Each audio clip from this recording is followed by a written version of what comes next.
Did you ever feel like you wanted to join the Procrastinators Club, but never quite got around to it? Procrastinating advice. Let's give you some tips. At some point in time, procrastination actually plagues us all, okay?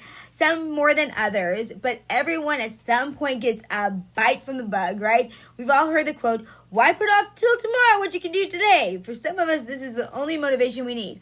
We others struggle with putting things off for weeks, months, or even years. And procrastination doesn't have to be a way of life for you. You can actually really overcome it with a little focus and right attitude, coupled with some practical tips. You know me, I'm all about practical techniques. Procrastination can be a thing of the past. And here are 5 strategies today to help you bite that procrastination bug back and tell it to get out of your life.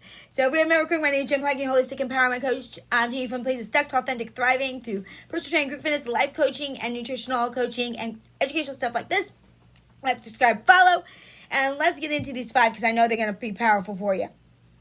Number 1, set small goals, okay? Too many times we want to set these big, crazy goals and it doesn't work. So many times we feel overwhelmed with a task, right? So we put it off until we have no choice but to complete it. Now throw on all the new projects we receive while we're putting off the first one, and you have a prime equation for some serious procrastination. Setting small, achievable goals can actually help avoid procrastination in the first place. So don't get overwhelmed. Here are some tips for setting those small goals. First, break your big project into small steps. These steps can be completed systematically or one at a time. Make sure you have well-defined points for each of your small goals. That way you have something to keep going. Setting small goals provides you with non-stop feeling of accomplishment as if they're obtained. You can check off the small ones. Nothing feels better than checking something off on your to-do list, right? It motivates you to continue. Give yourself break points and allow yourself to focus on individual tasks that takes overwhelming feeling The thing is, like for me, I'm very ADHD, and this goes for your kids too. If you have kids who are ADHD, I can only focus for 20 minutes, and then I need like a 10-minute to get up and do something else. You might be the same way. Get up, move, set that time, and then come back and focus. Your kids too. So know that you don't have to sit for hours at end. Break things up small. My tasks are small, man. They are broken into small little bits, but I get a lot of those done during the day because it's not overwhelming. 5 minutes I can do that, 10 minutes I can do that, 20 minutes. Well, I got that one, and so I break it up and then I'm fine. Number 2 is really big, and I was really bad about this one because I would allow things to really distract me. ADHD, like squirrel, hello. Avoid distractions. We all do it. We sit down, start working, but we have to get, back to, we get done, start working, we get distracted, and then we have to try to come back, and what happens? Our focus is at least mine is not very good at that point, right? We lose a lot of time in our day. So, I sit down, get back up, grab coffee, then we sit back down, check email, voicemail, and then email again just to make sure no one sends a message while we're checking our voicemail. How long does that take? Try checking your email only twice a day instead of every 5 minutes. I only do mine twice, okay? I do mine at 9 a.m., and 4 p.m. All right, 2 times.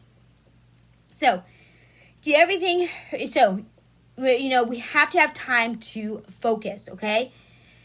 If we're checking our email for 5 minutes, if we're letting those dings go off, it's going to distract us every time. So everything you want, need, or think you need, grab it before you sit down so you can concentrate. Don't go up and have to get coffee again, right? And then number 3, delegate or not to-do list. Start giving some responsibilities to other people instead of, really hogging them onto yourself, creating yourself more stress. Yes, it's not going to get done maybe exactly how you want it, but everything has to be done exactly how you want it. And there's some things you can say no to. Stress leads to procrastination, and procrastination leads to tight deadlines, and tight deadlines lead to more stress. It's a vicious cycle. Number 4, keep a list, a constant reminder of the things you need to absolutely do to avoid allowing procrastination to get in the way. A small pocketbook or even a note card works wonders for keeping lists. Keeping your list, to daily to-dos, in front of you at all times for a quick reference. And I actually have just a to-do, so I just have one of those. Okay, see, I have one of my to-do lists.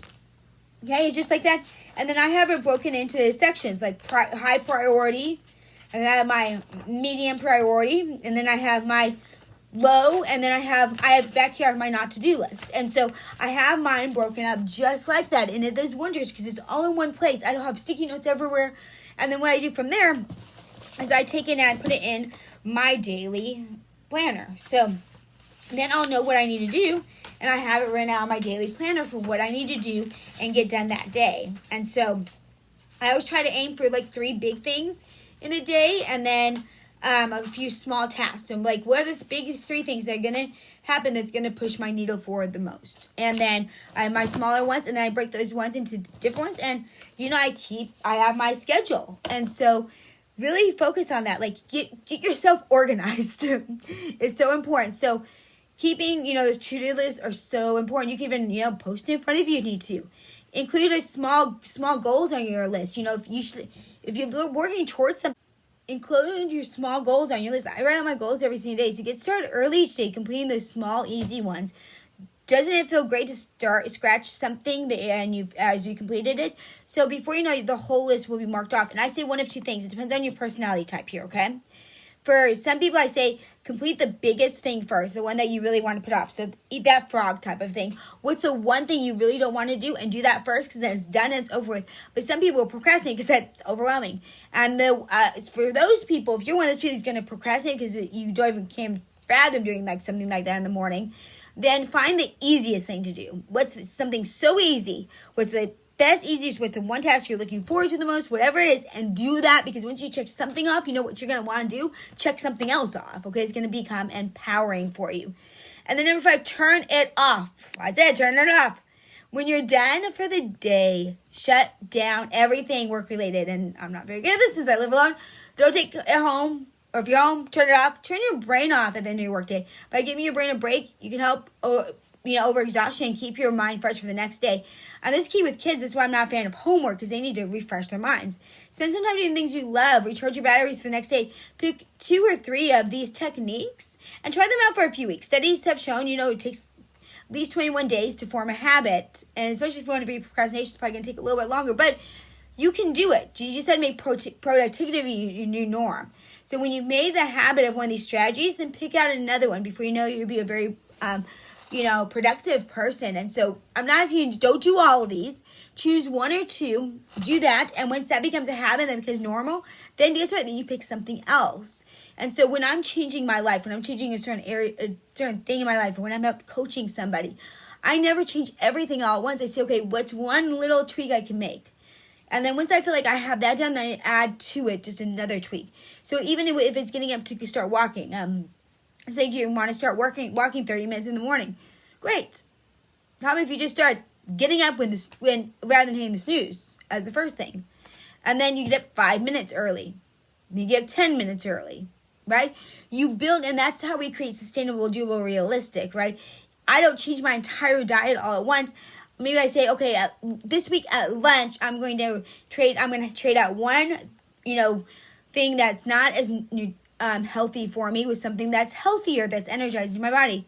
Then maybe you do that for breakfast the next week, okay? And we build, or maybe I'm going to make sure I drink 1 more glass of water this week and cut down on half a soda. And then next week I'm going to make sure I have another glass of water, and I'm going to cut down the other half a soda. So there's lots of different things we can do, but look at those small things. And procrastination just means that procrastination is a lot of times just fear, because it's either we're worried about not doing it perfectly, we're worried that it's going to take too long, we're worried about maybe just worried that we don't know how to do it, worried what other people think. There's just so many different things in there, but really it's going to be there no matter what, so let's just face it. So let me know, what's one thing you've been, in the comments, what's one thing you've been procrastinating on that you're going to get done this week, and what's the first tactic from today that you're going to take away and you're going to actually put it into place, and let me know how it goes. I'd love to know what other things you might say. If you're someone who procrastinates, let us know. What's some of the other things you might do?